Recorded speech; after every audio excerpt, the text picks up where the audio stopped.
Hey everybody, welcome. It's Andrew Ainsworth Golf Academy. As always, a very warm welcome to the video. Thanks for tuning in. If it's the first time watching my channel, do me a great favour. Down there in that bottom corner is a little subscribe button. Click on that. It'd be great to have you along, and you can catch up with the videos whenever I post them. So today, quite an exciting one for me. I have not had the chance to review any TaylorMade product for quite a few years now. I think the last product range that I reviewed was the M3 and the M4. But the nice people at TaylorMade have kindly sent me some of the new Sim 2 drivers to try. I've got all three models. I've got lots of different shafts here.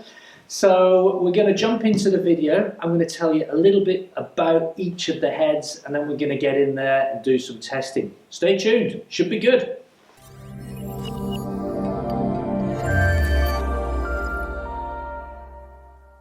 Okay everybody, so here's how I think the video will work best. We've got three different heads. Let me tell you a little bit about each head, because they've all got a bit of a different story to tell. And then we'll dive in and we'll hit some balls. I'm going to do this test today with the Sim 2 driver and the Sim 2 Max. I'm going to do a separate driver on the draw driver, which we'll tell you all about in a minute.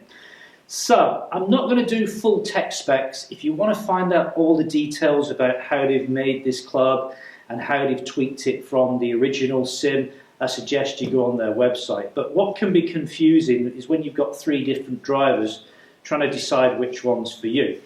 So, the Sim 2 driver, ideally, is for a low spinning head. So, their tagline's saying, low spin, high forgiveness. And with all these things, it's very sort of subjective. We generally associate low spin with higher club speeds. Not always the case. Don't want to pigeonhole that and say if you swing slow, you shouldn't be using a low spin. That's generalizing a little bit. So if you've got a fairly quick, high club head speed, ball speed, sometimes the low spin driver helps. And what you'll notice with each of these drivers is that they position weight back here. Okay.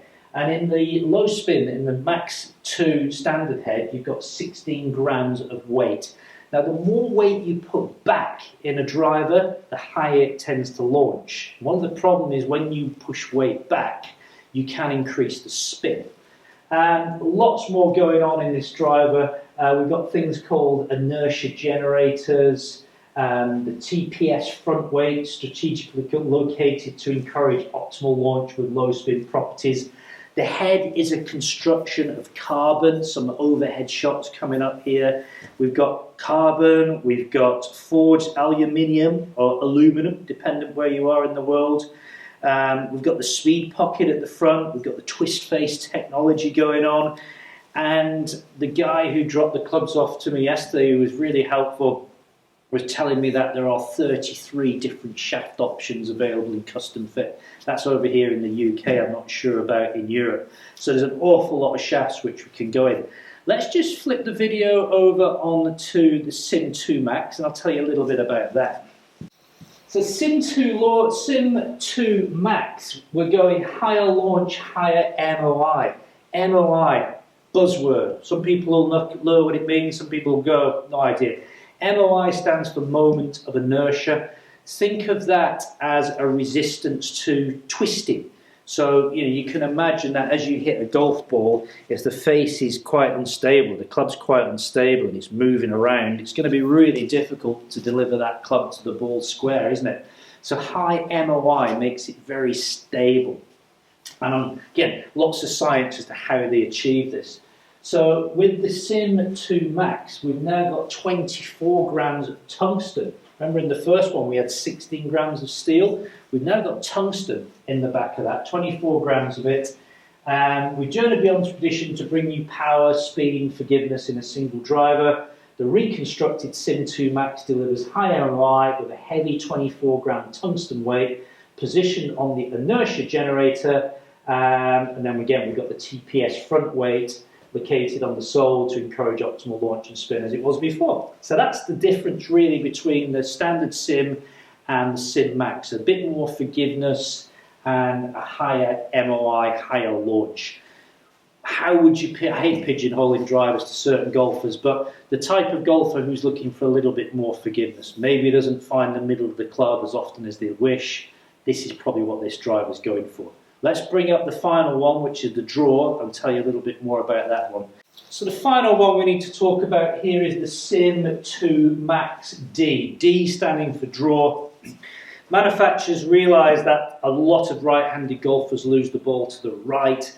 This is due to various things, but it's generally the club face at impact being open. As the club face hits the ball with an open face, we generate spin, side spin, and you probably hit that shot where the ball starts on target, middle of the fairway, gets to the top of its flight and then veers off. That's being caused by side spin, spin tilt, spin axis, these sorts of ideas. So the general idea is that you put weight into the heel of the club. We also have the club set slightly closed as well, so a combination of those two things. And this is what TaylorMade are saying, draw without compromise. They're saying that traditional draw bias drivers come with a trade-off, sacrificing forgiveness for left to right ball flight.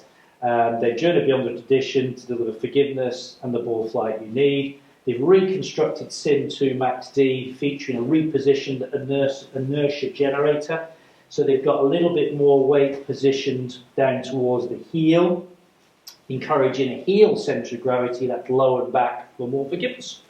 End result, a draw bias driver without compromise.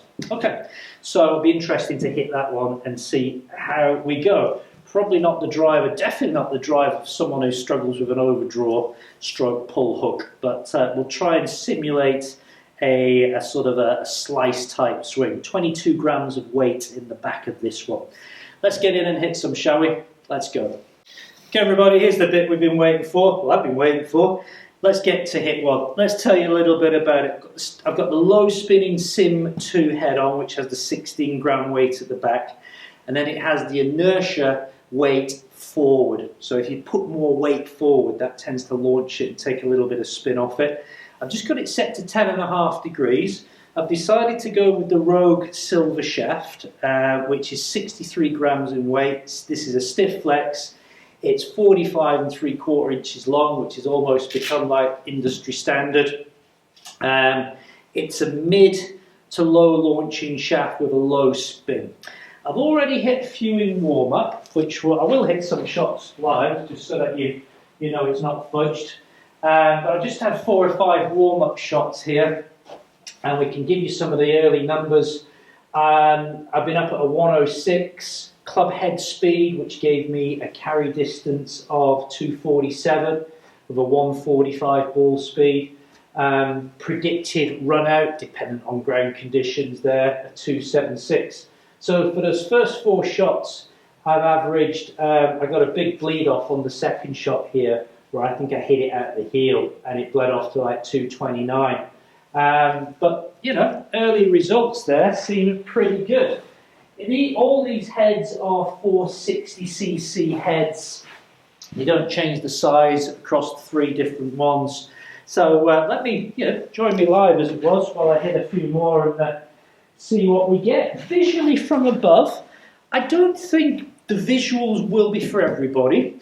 If I have a criticism, it's maybe a little bit fussy when you look down and you can see, the lipstick sort of colouring around the back, and then the top edge in white.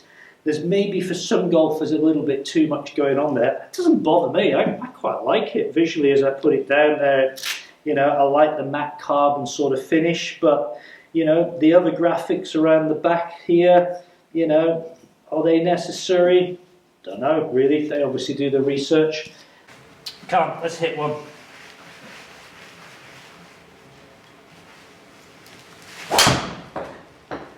That, I just pulled that one slightly, and the stripe there is probably towards the heel. It's hanging on, anything sort of just there is just about hanging on to the edge of the fairway. Let's bring the spec up on that, just dive into it a little bit more detail. So we've got a ball speed there of 144 from a 104 club speed. I've got a carry distance of 246. Total predicted distance there of 273. spinning at just over 2,000, which is brilliant. Launch angle there of 13 degrees. Strike location was a little bit high up on the club face. So my initial thoughts on this driver in terms of forgiveness, bearing in mind that this is supposed to be the less forgiving one, the Sim 2 Max I think is the one which is going to be a bit more forgiving. Not that difficult to hit, and I have hit quite a few which didn't find the middle, kept the ball speeds up, fantastic. So here's the big question. We're going to mark it out of 10, and we mark this on 3 categories.